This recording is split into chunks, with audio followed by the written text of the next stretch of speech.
সাথী খান মইলা YouTube channel তো হতাই চাবি দে বেশি ইম্পর্টেন্ট কাম আহিব হতাই চাবি নাম্বার ওয়ান কি আছে কইলে তো ইস্যু জানিব লাগে রে নাম্বার ওয়ান ইস্যু জানিব লাগে আৰু নাম্বাৰ টু কি আছে কইলে তো নাম্বাৰ টু পইচা আছে দে পইচা পইচা ওপৰত একো নাই আৰু নাম্বাৰ থ্ৰী পেট আছে দে এইটো পেট নাম্বাৰ থ্ৰী এইটো পেট আছে এইটো ষ্টমাক আৰু নাম্বাৰ ফ'ৰ কি আছে কইলে তো না ৰিং আছে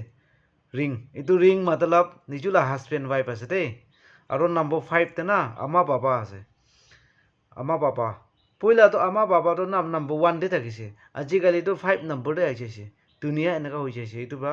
মইলা ইউটিউব চ্যানেল তো হতাই চাবি ফার্স্ট ইস্যু জানিব লাগে দেই এইটো মিছা মিছি বস্তু নাখাব লাগে ভাল চিজ খাব লাগে দেই মিছা মিছি নাখাব লাগে নাচা চিজ নাখাবি দেই